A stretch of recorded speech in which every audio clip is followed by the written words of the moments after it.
जितनी भी माताएं एकादशी का व्रत करती बहुत ध्यान से सुनना आज की कथा को। शायद जिंदगी में मिली ना मिली, पर ये कथा का रिश्ता तो बहुत ध्यान से सुनना।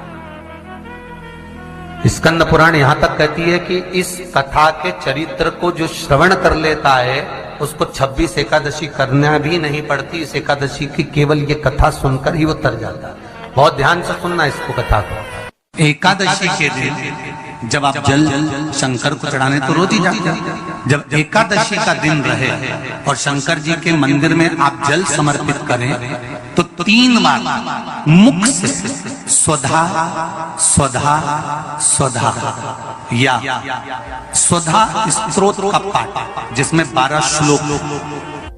2-4 हैं, पैसा तो आ रहा है पर घर में टिक नहीं रहा। डॉक्टर में, पुलिस में, एक्सीडेंट आदि में, कहीं गलत जगह पर, व्यसन में अगर पैसा जा रहा है, जुए में, मांसाहार, मदिरा पान, या कहीं आया पैसा आने में कमी नहीं, आ रहा है पर टिक नहीं रहा, रुक नहीं रहा। कोई मांगने आ गया, दे दिया, फिर वहां से अपने पास नहीं आ रहा, अपन कह रहे हैं भैया हमारा पैसा लौटा दो, नहीं आ रहा। तो महाराज शिव महापुराण की कथा कहती है एकादशी के दिन गंगा के जल में मात्र 7 बेलपत्री डालकर जो नंदीश्वर भगवान अर्थात जो शंकर जी के शिवलिंग के सामने नंदी होता है, उस नंदी के चरण पर गंगा का जल चढ़ाकर बेलपत्री शिव पर समर्पित कर देता है, उसके घर में रुपया रुकना चालू हो जाता है। फिर वो गलत जगह पर नहीं जाता, गलत स्थान पर वो धन जाएगा ही नहीं। तूने संहार किया, मांग तुझे क्या चाहिए। एकादशी ने भगवान विष्णु से कहा, नाथ प्रभु वर दे दो, मृत्यु लोक में जो मनुष्य मेरा व्रत करेगा, चाहे जलचर, थलचर, वायुचर या सांसारिक मनुष्य, मेरा अगर एकादशी का व्रत करेगा प्रभु, उसके यहां धन धान्य वैभव सुख संपदा बढ़ेगी और उस जीवात्मा को नरक नहीं भोगना पड़ेगा, सीधे बैकुंठ का उसको वास मिलेगा। जब जीव आत्मा को लेकर चला जाएगा, यम के दूत जब बंदी बनाकर ले जा रहे होंगे उस जीवात्मा को, जिसके प्राण छूटे होंगे, यम के दूत जब बंदी बनाकर ले जा रहे होंगे, तब मुझे वर दो कि मैं इसका हाथ पकड़कर बेतन्नी से पार उतार कर सारे नरकों से निकालती हुई आपके धाम में लेकर आऊं। भगवान ने वर दे दिया, तथास्तु। हे एकादशी सुनो, मृत्यु लोक का मनुष्य अन्न का त्याग कर कर, क्योंकि अन्न में एकादशी के दिन पाप पुरुष रहता है, अन्न का त्याग कर कर एकादशी के दिन जो मनुष्य तुम्हारा व्रत धारण करेगा, उस व्रत को करेगा और उस व्रत को धारण करेगा, उसकी मनोकामना पूर्ण होकर वो मेरे ही धाम को जाएगा।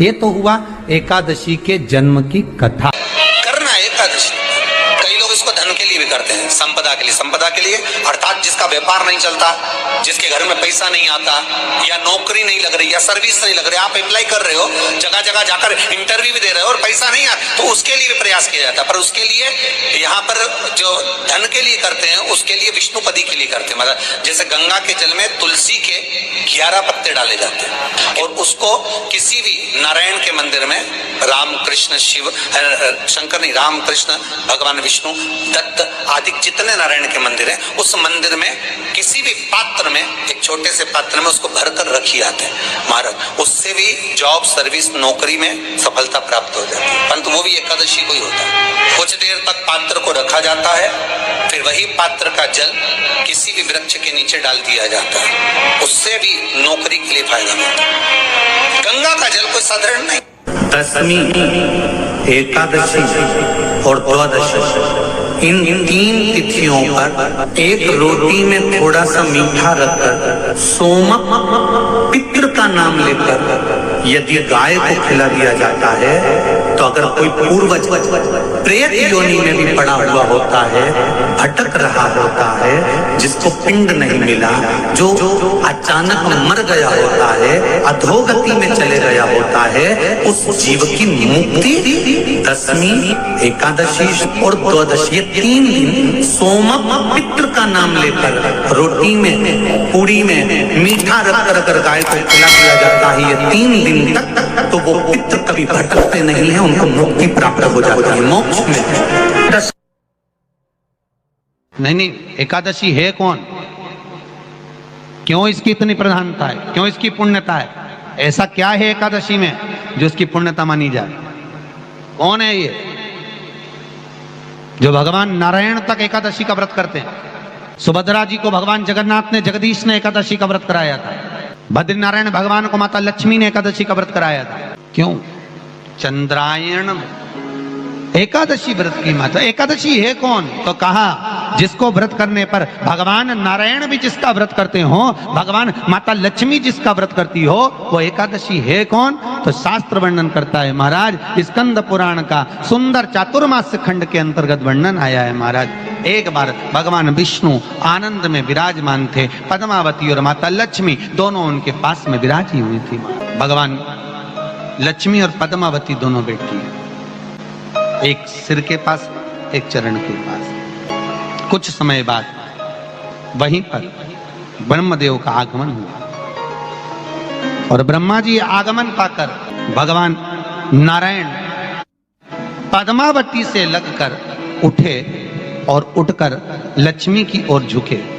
झुकने पर इन तीनों के समागम से भगवान नारायण के हृदय चित्त से एक कन्या प्रकट हो गई। उस कन्या का नाम एका था।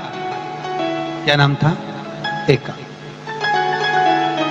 अब 10 उसके गुण इतने प्रबल थे, वो 10 गुण उसके बड़े प्रबल थे कि वो एका जिसको निहारती थी उसको संपदावान बना देती थी। जिसको देख लेती थी उसके जीवन में वो आनंद की अनुभूतियां करा देती थी।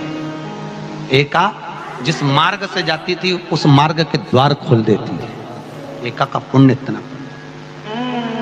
इतना पुण्य प्रखर। पद्मावती और लक्ष्मी ने कहा महाराज ये बेटी आपके द्वारा निर्मित हुई है, इसका कन्यादान करना चाहिए। हमारे यहाँ हिंदू धर्म में रीति है, जिस दिन कन्यादान करा जाता है उस दिन व्रत रखा जाता है। अब आजकल रखते कि नहीं रखते हो मालूम नहीं, पर कन्यादान करते समय व्रत रखा जाता है। व्रत रखा। श्री शिवाय नमः। एकादशी के दिन कभी कभी तुम बद्रीनाथ चले जाओ, एकादशी के दिन तुम द्वारका चले जाओ, एकादशी के दिन तुम तिरुपति चले जाओ, एकादशी के दिन तुम जगन्नाथ चले जाओ, एकादशी के दिन तुम्हारी मर्जी पड़े भगवान के किसी धाम में चले जाओ और भगवान को भोग लगाओ और उनकी थाली को झांक कर देखना, उसमें चावल जरूर मिलेगा। उसमें ऐसा नहीं है कि चावल नहीं मिलेगा। आप जहां जाओगे वहां पर एकादशी के दिन भगवान को चावल आएगा, क्योंकि भगवान के लिए परहेज नहीं है।